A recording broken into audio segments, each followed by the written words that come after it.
Hey everyone, I'm Jack, And I'm Alex. and today we're going to be ranking the bosses of Luigi's Mansion 3 from worst to best. As one of few successful Mario spin-offs, Luigi's Mansion has grown a cult following ever since its Uncanny Valley-inspired first appearance in 2001. While the fear aspect has since passed on and been replaced by a heavier focus on the humorous side of Luigi's character, the gameplay still holds very true over 20 years onwards, and the third and likely final game of the saga is critically acclaimed as the best in the trilogy. While I myself prefer the first two games, I still had a great time playing through it with Jack. Yes, both of us are actually playing for once due to the co-op feature this game has. So keep in mind that Jack is always Luigi and I am always Gooigi, who you will come to notice spends a lot of time running into walls and spinning around. This handicap didn't stop us from taking down all the bosses together, and as always we've developed a ranking of the good, the bad, and the ugly.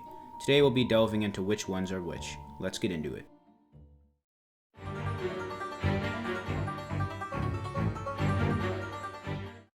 Of course, a guy named f***ing Clem would be horrible. With this game's incessant insistence on revisits to B2, Clem is no more than a mark on the trail in the grand scheme of the game, but one drawn from pure ass gunk at that. Clem is unnecessarily elaborate relative to other bosses in the game, and while the extra fine details can make a boss great, they can also make one absolutely terrible. I still don't really know how to beat him. Alex and I just sort of did things until his floaty popped and then we cycled him to death. Best put, a nuisance. I can name well over 350 things I'd rather be doing than waste my time on this brick house.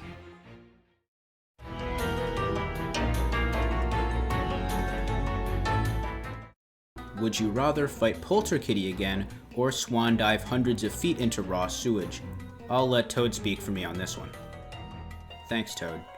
Yeah, Polterkitty is a tedious waste of time that had both Jack and I groaning in disappointment every time it reared its head. Reusing past areas to pad game length is almost never fun in any game I've played, and certainly not this one. I still can't imagine the playtesters of this game going, "Oh sweet, a mechanic that totally derails player progression, awesome." The fight itself is just a game of chicken repeated over and over until you suck off all of its tails, which, spoiler alert, does not get more entertaining the second time around. This fight is a catastrophe that never should have made it into the final product, let alone twice over.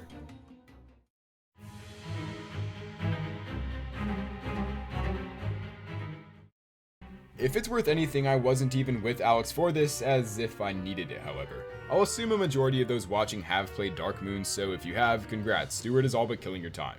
For new players, it's a great way to introduce Ghost Variation, but if your intuition is higher than a 6-year-old, Steward should have been well over before the end of my script, which is now.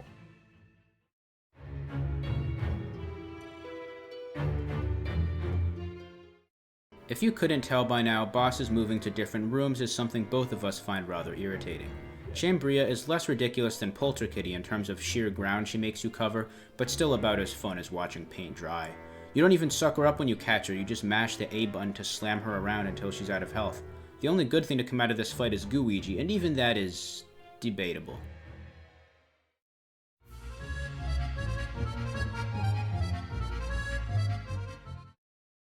In Chef Souffle's defense, I guess he's pretty harmless. He's got a bit too much health for my liking because when it comes to bosses with the obvious reason for their existence being that they needed a boss in every floor so tossed in junk, they shouldn't have given them much more screen time than a background bird. But they did, and it was a royal waste of our time.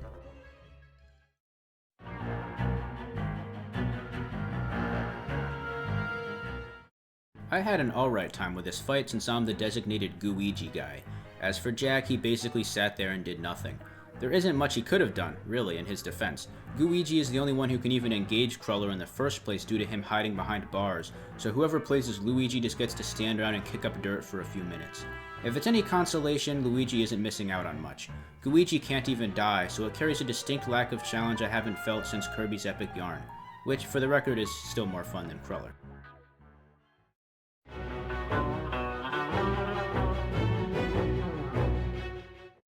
You cannot tell me that isn't a porn star name. Johnny Deepend? Anyways, this brute takes the high dive right into the pool of mediocrity, only saved by how enjoyably terrible he is.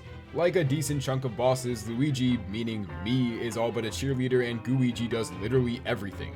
I took the abundance of standstill opportunities by trying my best to do whatever this is in the view of the camera as much as possible, so I guess that counts for something, but there's no direction nor reasonable path to unclogging the pool and getting to Johnny Deepend, so if you were looking for help, you came to the wrong spot. Don't hate the player, hate the game.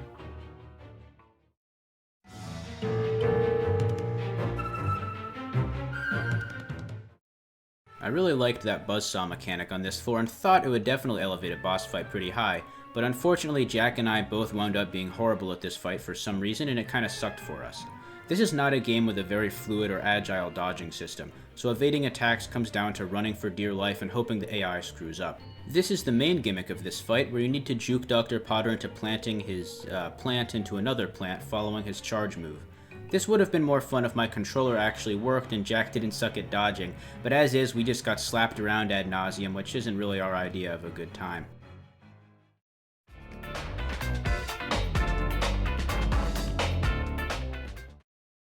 I figured the upper level bosses would be fairly class, but Phantasmagoria, as just one of many others, was a pointless letdown. I guess letdown wouldn't exactly be the right term, as almost every single boss up to that point and beyond infringes on the definition of boss and are more muddled down gimmicks with a health bar, but muddled down gimmick or not, Phantasmagoria is straight up obnoxious. Alex had the benefit of playing as Luigi, as I'm sure you're aware, and with that means he didn't experience the misery of being constantly knocked off the arena as well as mid to low health the entire time due to undodgeable dancing ghosts. What a ridiculously stupid fight.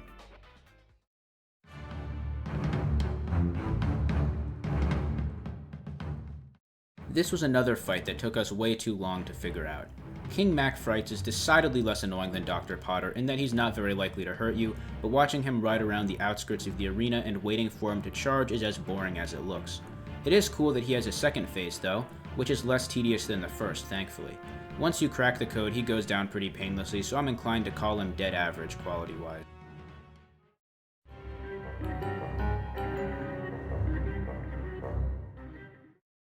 I commend the idea, but as Nintendo should have learned from the abundance of other bosses like this wherein each individual is different, Lindsay, Ginny and Vinny, Nikki, Ginny, Vinny, I honestly don't know. Either way, all three should have had their own unique mechanics to spice up the ordeal, but didn't, and it was a monotonous hope and prayer fight because of lazy design. I understand the game's focus is the mansion and map design, so repeatedly going after its bosses is unjust, but Nintendo has shown time and again that their boss fights can be top-notch, so it's fair play in our opinion.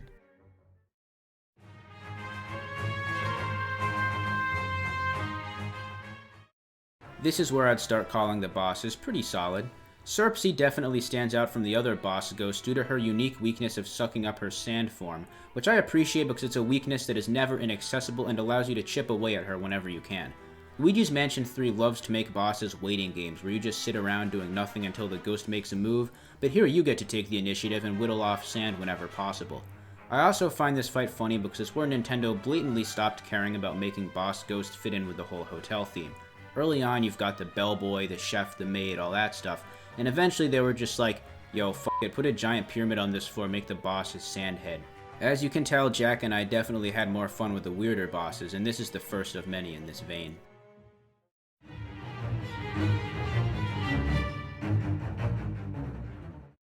Similar to Dark Moon Scarescrapers, Luigi's Mansion 3 has staple bosses that alone make up entire floors. Amadeus Wolfgeist is the first of what I'll call core floor bosses, and from that he benefited exceptionally to the point where how good he was blown out of proportion. Up to that point, the Rogues Gallery was just the bottom of this list, so to fight an actual boss was something in of itself.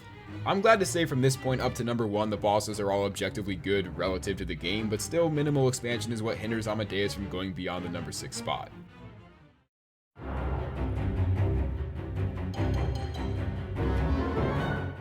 It's not always fun being Luigi, but this is one fight where I was very glad to be playing as everyone's favorite soulless hunk of goop. While Jack got to run in circles and basically do nothing, I had the pleasure of walking around the maze under the floor and deactivating all the lasers. It isn't really that complicated, but it's still really fun in a cereal box maze kind of sense. Even though the maze never once changes form, it's still a fun little brain teaser to scrounge around for the fuse boxes and make use of all your tools. Puzzles are what this game does best, so I think bosses like Helen Gravely that focus more on that than the simplistic combat system are much stronger entries.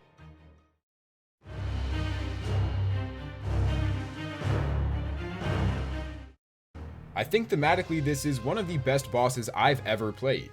The entirety of Floor 8 is fantastic and the Ghostzilla fight feels like a movie, however amateur that film may be. It's one of few bosses that are actually punishing, which for one adds a sense of urgency sorely lacking from this game that, to once again use Dark Moon as an example, the skyscrapers of old had. Compared to the vast majority of bosses so far, Ghostzilla has multiple positives to his name, but still is reliant on repetition and in the end falls flat.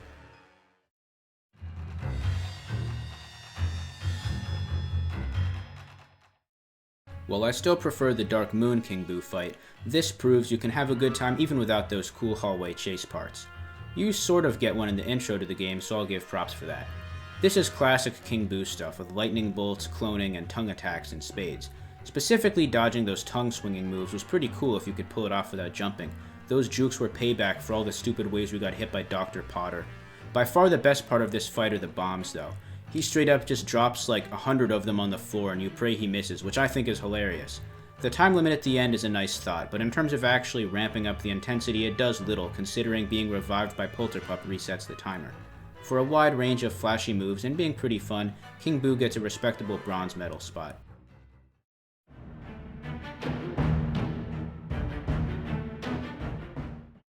If you think back to my opinion on Nikki, Ginny, and Vinny, then this should be OJ's gloves to my point.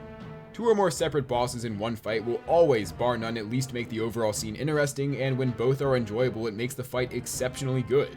I'll once again point out that exceptionally good meaning in respect of the competition, but even as is, Skeleton T-Rex is fun, and Ugg, while realistically primitive, no pun intended, was a necessary second piece that glues the fight together. Alex and I also think the name Ugg is just really funny, and we put him and Clem in the same boat as like, no way did they make these characters with a straight face. I love history, and I love history What the hell was that?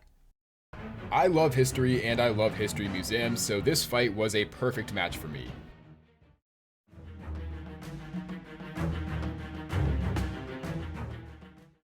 This is one of the only bosses I had to fight mostly by myself, since Jack had to leave my house mid-fight and pass the mantle of Luigi to me. Is it a coincidence that it's also my favorite? Maybe. Jabs at Jack's ghost hunting prowess aside, we both agreed unanimously that it was the most fun of the bunch by a mile in terms of dynamism, coolness, and satisfaction.